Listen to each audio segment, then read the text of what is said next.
Ever wonder how a tiny piece of metal in your pocket knows where north is?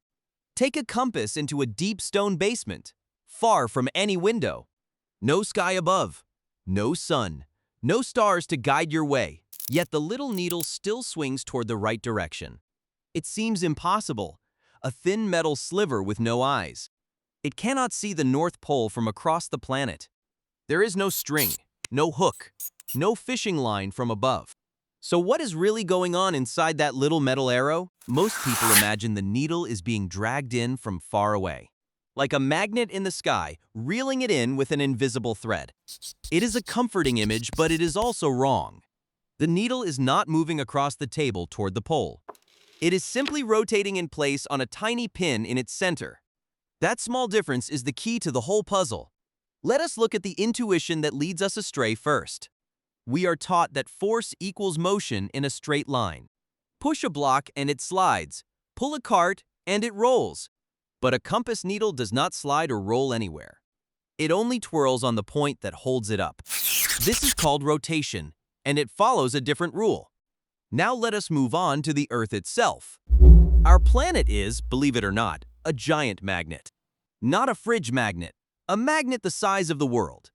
It has a magnetic North Pole and a magnetic South Pole. These poles sit deep inside the planet, not at the top of the map. Where do they come from? Let us slice the Earth open.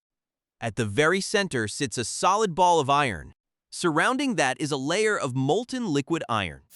This molten iron is extremely hot, thousands of degrees. When a fluid is heated at the bottom, it rises upward. When it cools at the top, it sinks back down again. This circular flow of fluid is called convection. Inside the Earth, this convection happens in massive slow loops. Now add one more ingredient.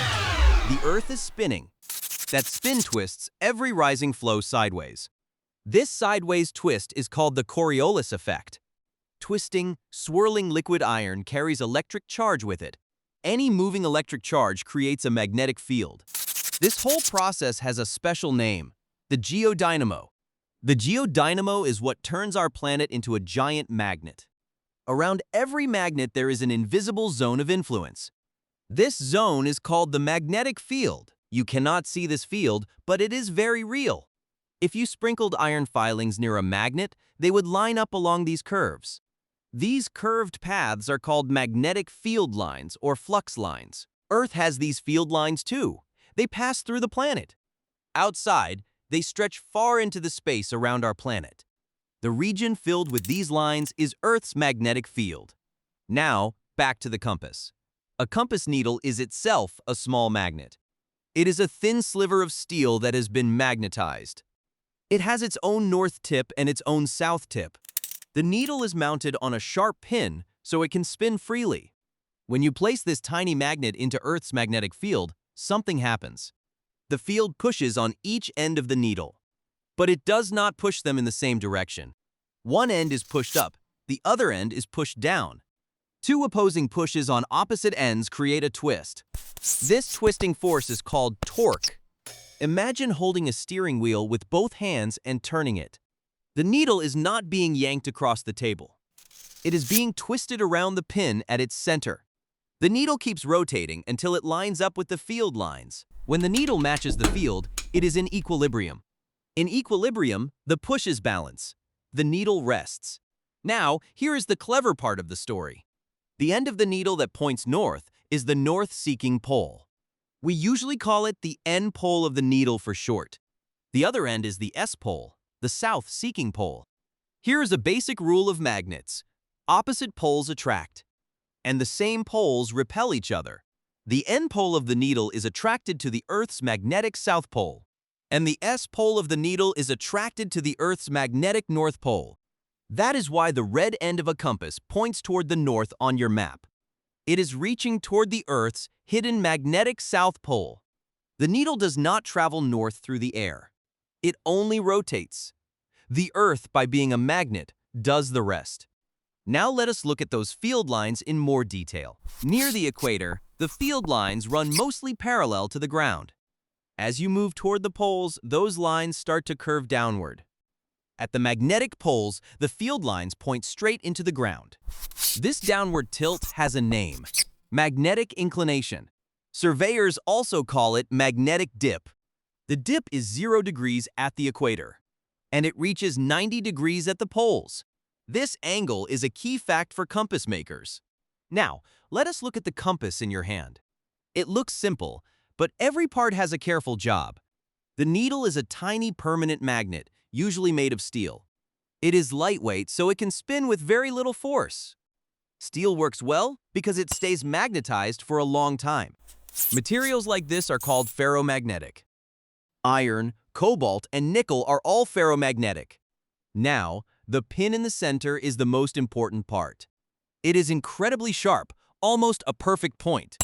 The needle balances on this point with almost no contact. Less contact means less friction. Friction is a force that resists motion.